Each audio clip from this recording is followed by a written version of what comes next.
Alright everybody, how y'all doing? This is King Z and I'm currently on the road, but I wanted to share with you my thoughts on two movies I saw during the holiday season.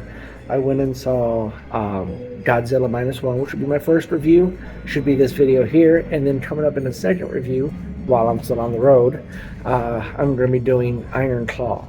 So with that said, let me start with Godzilla Minus One review. So Godzilla Minus One is I would say it's a callback to the original Godzilla movies. It is the 70th anniversary of the original Godzilla movie. And one of the good things about this movie is that it doesn't focus just on the monster like those legendary the Monarch type series. Not the series that's on Apple Plus, but like they had Godzilla and then Godzilla King of Monsters and Godzilla versus King Kong, and then they have the new team up movie with him and King Kong again. It's not set in that universe. It is set into the original Godzilla universe where he is a enemy of the humans because you don't know what his motivation is. Like, you just see him going along and he's tracked into Tokyo.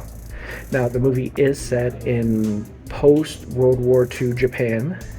The whole movie, minus one news clip in the middle, say about a 30-second stand, is 100% in Japanese. It is completely subtitled, so you have to read the movie. There is one English part where they're talking about, like, the U.S. can't help Japan track this unknown sea creature. Now, it gives a little bit of the Godzilla origin story of like how he became such a big monster, because when you first meet Godzilla, he's about 20 feet tall. He's not the skyscraper tall Titan that we all know.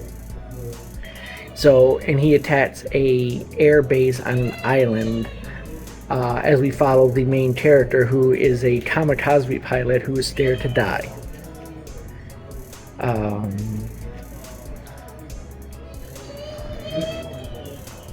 So when Godzilla appears here and attacks the base, he's about yay tall. He doesn't have his breath weapon, but in a clip they show an atomic explosion off the island. You also see that in the Monarch series of like how they tried to get rid of Godzilla before he was too big, and we all know that the Titans eat the radiation, and that's how they track him. They pick up the radiation from the actual Titans themselves. So with that said, with that atomic explosion, created the new Godzilla, and then we have a little bit of the guy's story as he's in post World War II Tokyo after our bombings and everything like that, and he's trying to survive. He finds out his parents were killed, and then he gets a job getting rid of mines in the water because he knows how to shoot a gun and lead a target.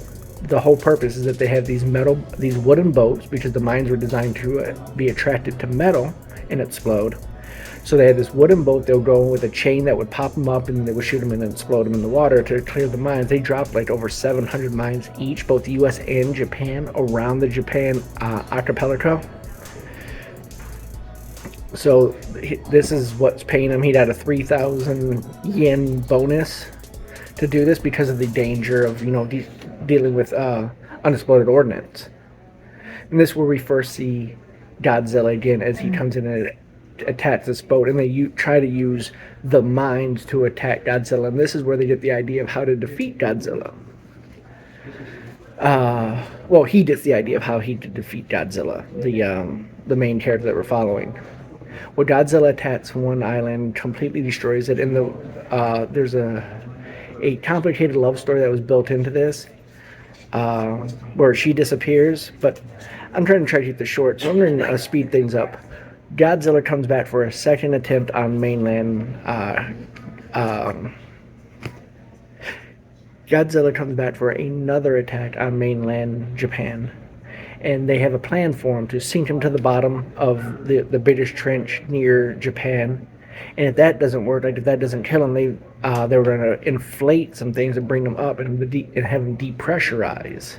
Kind of like when people who scuba dive and come up too soon, your lungs will burst, literally, because of the pressure, the change of pressure. Well, this guy, who is a kamikaze pilot, take care of things.